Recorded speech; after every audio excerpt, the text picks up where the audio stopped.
When you think about the most downloaded software in the world, you probably imagine a billion-dollar company with hundreds of developers.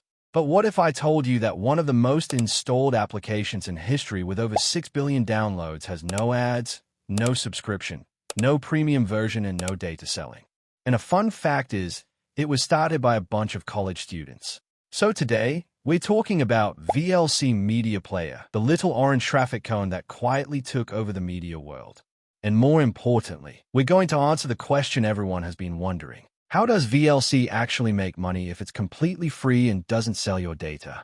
So before diving into that, let's start with the origin. The story begins in 1996 at École Centrale Paris, one of France's top engineering schools. At that time, streaming video over a network was incredibly difficult. Internet speeds were slow, video compression technology was limited, and media players were unreliable. Every video format needed different configurations, and compatibility was a constant headache. That's when a group of students decided to solve this problem inside their campus network. They built a system called VideoLAN.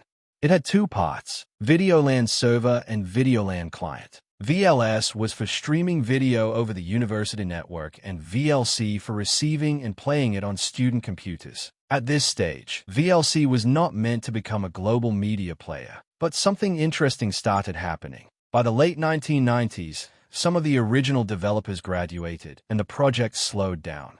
Around the year 2000, a new student named Jean-Baptiste joined the university and began actively working on the project.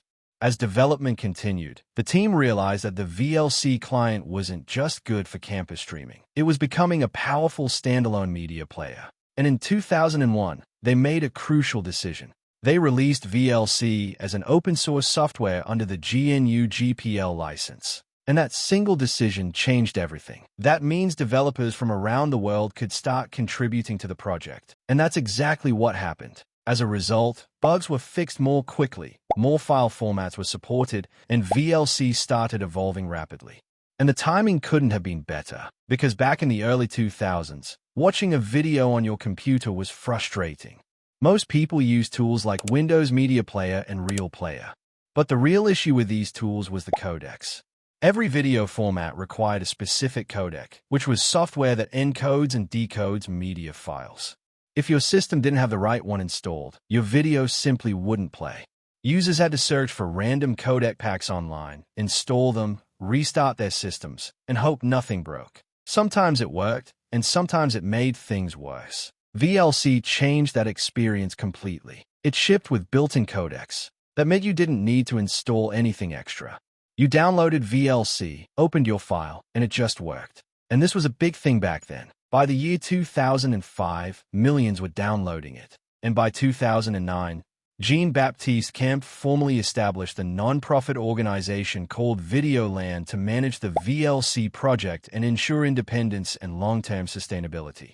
Then came a major milestone. In 2010, VLC crossed 1 billion downloads. And by 2020, that number surpassed 6 billion downloads worldwide, placing VLC among the most widely installed applications in history. Top tech companies were offering billions of dollars. But if they had taken the offer, VLC would be like other apps with trackers, ads, and subscriptions. Now let's go to the part most people are curious about. If VLC has billions of downloads and refuses to show ads or charge subscriptions, how does it survive financially? Before we continue, I would like to talk about the sponsor of this video, TestSprite. It is an AI-powered testing agent that automates end-to-end tests for your web applications directly within your IDE. So you've heard about vibe coding, right? Well, TestSprite is for vibe testing. With TestSprite 2.1's fresh release, two game-changing features make it even better for devs. First one is Modify Tests. Now you can edit any generated test case using natural language. Suppose if I want to further improve a current test case, I can just write it in plain language, and it instantly regenerates precise, runnable code. Second is the Test Progress Dashboard.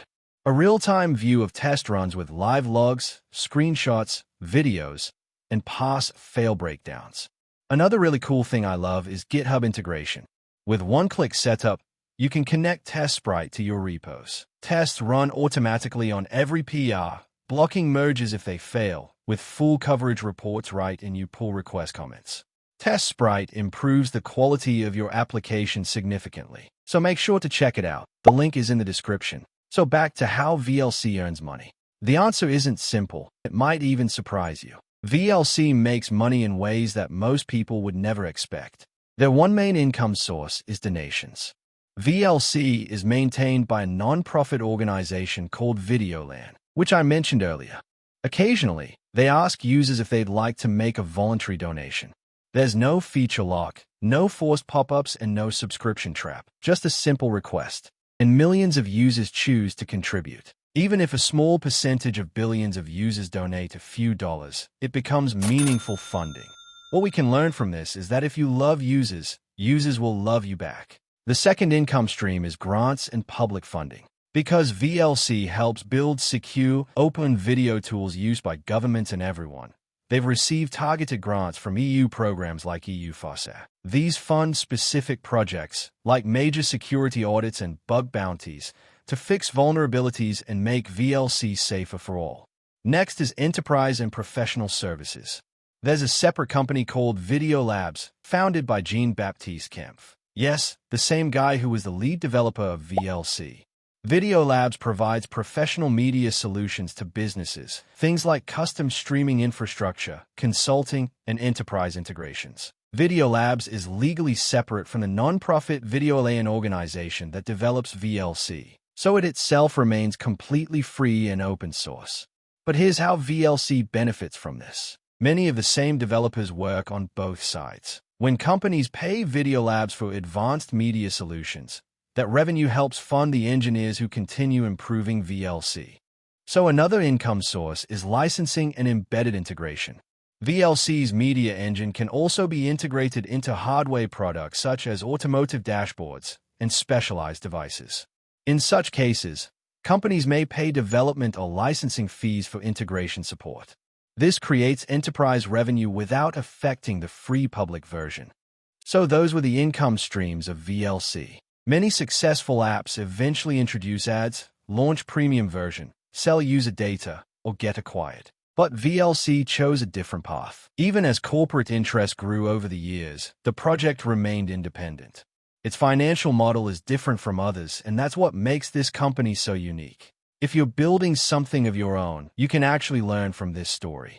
Focus on solving real problems, build trust, and sustainability can follow. So I guess that ends this video.